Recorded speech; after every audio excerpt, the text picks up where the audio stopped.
कुहू international school नसिया colony Gangapur city कक्षा 1 से लेकर 12 तक शिक्षा, संस्कार, अनुशासन, समर्पण के साथ श्रेष्ठ शिक्षा देने वाला एकमात्र संस्थान। अपने बच्चों के बेहतर भविष्य के लिए आज ही प्रवेश लें। तालुका विधिक सेवा समिति गंगापुर सिटी के तत्वावधान में शनिवार को राष्ट्रीय लोक अदालत का आयोजन हुआ। इसमें आपसी सहमति से मामलों का निपटारा किया गया। लोक अदालत में कुल 560 प्रकरणों का निस्तारण हुआ। 2 करोड़ 35 लाख रुपए से अधिक के अवार्ड पारित किए गए। लोक अदालत में 2 बेंच बनाई गईं। पहली बेंच की अध्यक्षता अपर जिला एवं सेशन न्यायाधीश संख्या 2 गंगापुर सिटी रेशमा खान ने की। उन्होंने कहा कि लोक अदालत विवाद निपटाने का वैकल्पिक साधन है। इसमें कम समय में आपसी सहमति से विवाद सुलझाए जाते हैं। इस दौरान अतिरिक्त सिविल न्यायाधीश एवं न्यायिक मजिस्ट्रेट संख्या 1 श्रीमती सना खान, उप जिला कलेक्टर ब्रिजेंद्र मीना और पैनल अधिवक्ता राजेश शर्मा ने पक्षकारों को समझाइश कर मामलों का निपटारा कराया। बेंच संख्या 1 ने अपर जिला एवं सेशन न्यायाधीश संख्या 1 के 39 लंबित प्रकरणों का निस्तारण किया। इसी बेंच ने अपर जिला एवं सेशन न्यायाधीश संख्या 2 के 38 मामलों और अतिरिक्त वरिष्ठ सिविल न्यायाधीश एवं अतिरिक्त मुख्य न्यायिक मजिस्ट्रेट गंगापुर सिटी के 115 लंबित मामलों का निपटारा किया। प्री लिटिगेशन स्तर के 296 मामलों का भी समाधान हुआ। बेंच संख्या 2 ने अतिरिक्त सिविल न्यायाधीश एवं न्यायिक मजिस्ट्रेट गंगापुर सिटी के 27 लंबित मामलों का निस्तारण किया। अतिरिक्त सिविल न्यायाधीश एवं न्यायाधीश संख्या 1 के 11 और अतिरिक्त सिविल न्यायाधीश एवं न्यायिक मजिस्ट्रेट संख्या 2 के 17 मामलों का भी निपटारा हुआ। ग्राम न्यायालय के 17 लंबित मामलों का भी समाधान किया गया। पूरे दिन चली लोक अदालत में बड़ी संख्या में पक्षकार, अधिवक्ता, बैंक अधिकारी और राजस्व न्यायालय के अधिकारी कर्मचारी मौजूद रहे। कहते हैं अगर न्याय में देरी हो तो वो भी अन्याय है, यानी इंसाफ अगर समय पर ना मिले तो वो भी ना इंसाफी है। सर्वोत्तम अदालत भी इस बात को कह चुकी है, समय पर न्याय मिले, लेकिन अदालतों में बढ़ने वाली पेंडेंसी और वैकेंट जगहों की वजह से अदालतों पर बेवजह का बोझ ज़्यादा बढ़ता जा रहा है। समय पर लोगों को न्याय नहीं मिल पाता और वहीं से एक चीज़ निकल करके आई राष्ट्रीय लोक अदालतें, यानी समझौता करके, बातचीत करके, डायलॉग डिलीवरी के माध्यम से बहुत सारे मामलों का निस्तारण कर दिया जाता है और इसके अच्छे परिणाम और सुखद परिणाम भी सामने आए हैं। वही जानने का हम प्रयास करेंगे, इसका इम्पैक्ट कितना अच्छा रहा है, लोगों का फीडबैक कैसा मिल रहा है, और दूसरी बात कि ये जो राष्ट्रीय लोक अदालतें हैं ये कितना बड़ा माइलस्टोन साबित हो सकती है न्याय की डगर पर, तो वही जानने का हम प्रयास करेंगे। मैम जो हैं उनसे हम जानने का प्रयास करेंगे और उनसे पूछेंगे राष्ट्रीय लोक अदालत का जो विजन है, जो थॉट है, उसके पीछे का कारण क्या है और इसका जो फीडबैक मिल रहा है वो किस तरह का फीडबैक अब तक मिला है हमको। सी द एंटायर पर्पस राष्ट्रीय लोक अदालत का है कि लोगों को सेंसिटिव किया जाए ऑल्टरनेटिव डिस्प्यूट रेजोल्यूशन से। जहां एक मुकदमे की shelf life on an average 7-8 years रहती है, वहीं अगर हम टेबल टॉक करके उस मैटर को अगर दोनों तरफ से अगर राजीनामा बातचीत करके सुलझाने का प्रयास करें तो वो जो 7-8 साल का जो टाइम पीरियड है वो कहीं ना कहीं 6 महीने या सो हमारा एफर्ट, टाइम, रिसोर्सेज, इकोनॉमिकली भी हम ज़्यादा डिपेंडेंट होते हैं instead of going to the courts. So the basic objective is to reduce the shelf life of the case, लोगों को जल्दी टाइम पर न्याय मिले। अच्छा मैम, एक चीज़ और आती है, जैसा feedback is that it's a very good feedback, क्योंकि आज जो हमारी माननीय रालसा की जो प्रथम लोक अदालत है उसमें हमने अभी तक 200 मैटर्स सुलझा लिए हैं एंड पंचाट हमारा करीब 40 लाख का गया है। So the feedback is really good and हम आशा करते हैं कि सेकंड जो चरण में भी ज़्यादा से ज़्यादा राजीनामे से समझाइश के प्रयास करके ज़्यादा से ज़्यादा मुकदमे निपटाएं। अच्छा, आजकल एक चीज़ और है, सबसे ज़्यादा जो लटकने वाले या भटकने वाले जो मुद्दे होते हैं ना, उनमें रेवेन्यू से रिलेटेड वो बहुत ज़्यादा होते हैं और पीढ़ियाँ गुजर जाती हैं लड़ते लड़ते केसेस वगैरह। क्या इस तरह के जो राष्ट्रीय लोक अदालत जो हैं इनमें हम इन चीज़ों को सॉल्व कर सकते हैं? क्या इस तरह की चीज़ें जो है ना इसका निस्तारण भी होता है, रेवेन्यू से रिलेटेड जो मुकदमे हैं? आप बिल्कुल सही कह रहे हैं। रेवेन्यू मैटर्स में भी हम एज अ सदस्य, हमारी जो दूसरी बेंच गठित हुई थी उसमें सदस्य के तौर पर हमने एसडीएम साहब को रखा था और कोई रेवेन्यू मैटर्स जिसमें कि राजीनामा हो सकता है, हम ट्राई करते हैं लोक अदालत से पहले थ्रू एसडीएम की उसको भी इस लोक अदालत में निपटाने का प्रयास करें, but that totally depends on the parties. और अगर वो राजीनामा करना चाहे, समझाइश के लिए तैयार हो, तभी वो पॉसिबल हो पाता है। जब पब्लिक से रिलेटेड ज़्यादातर जो मामले हैं, जैसे बिजली है, पानी है, इस तरह के जो मैटर हैं, ये कितने आते हैं, इनकी तादाद कितनी रहती है?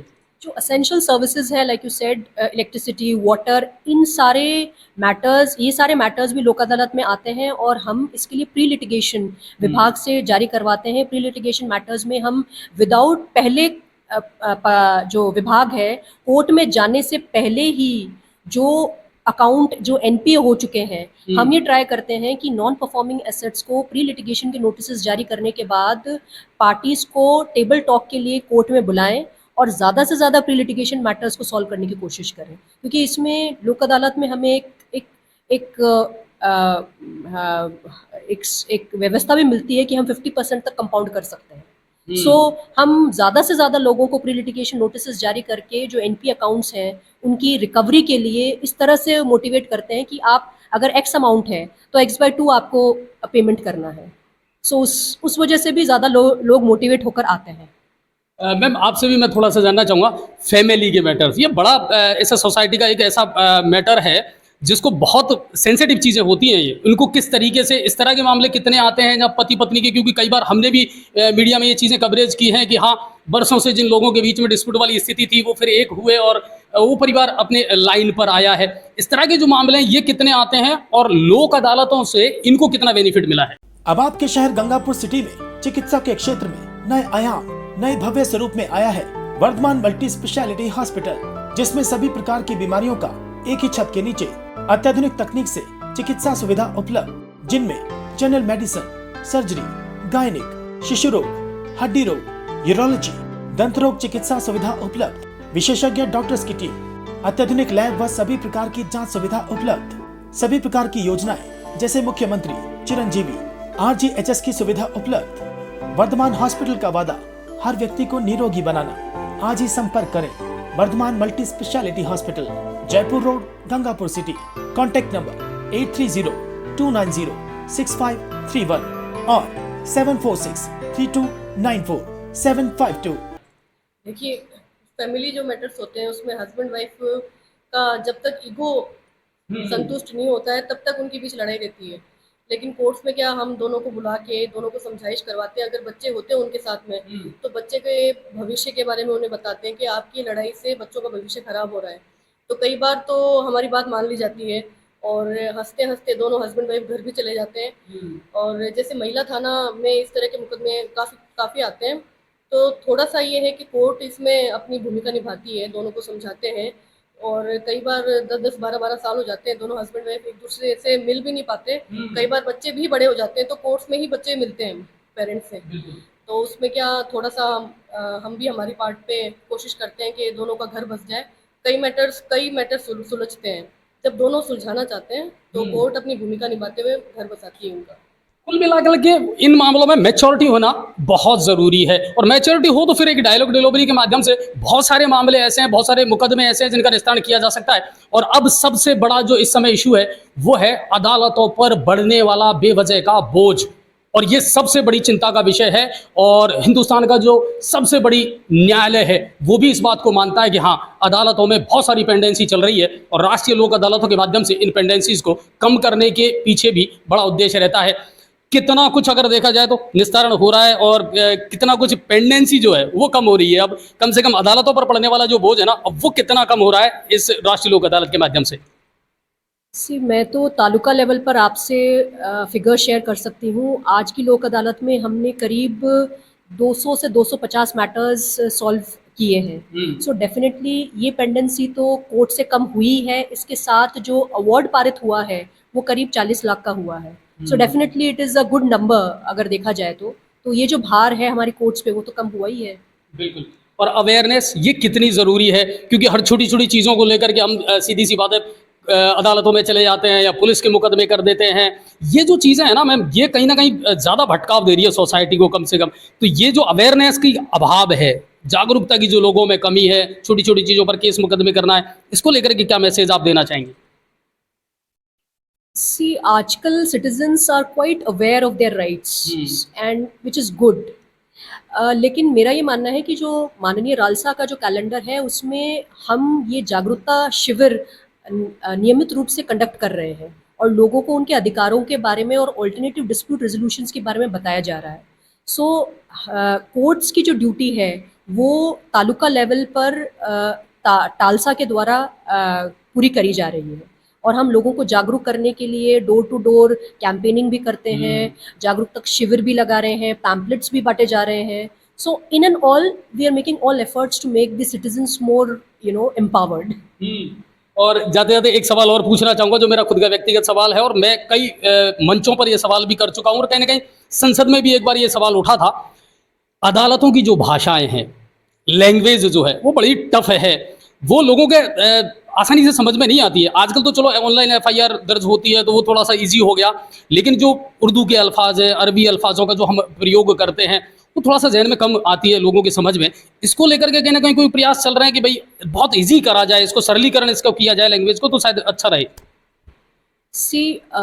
मैं ऑनरेबल दिल्ली हाई कोर्ट का एक जजमेंट है जिसमें the court has categorically said that अब कोई भी उर्दू वर्ड्स इन एफआईआर और इन जजमेंट्स और इन कोर्ट प्रोसीडिंग्स यूज नहीं होंगे।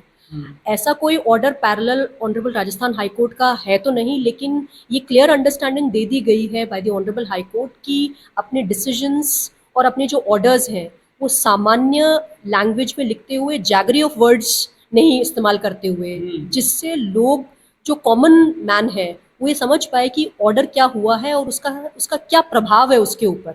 सो ये टोटली डिपेंड करता है अधिकारी के ऊपर and his responsibility towards the society. कुल मिलाकर के ये है कि तारीख पर तारीख वाला फंडा धीरे धीरे खत्म होगा और अदालतों पर बढ़ने वाला बेवजह का बोझ भी धीरे धीरे समाप्त होगा।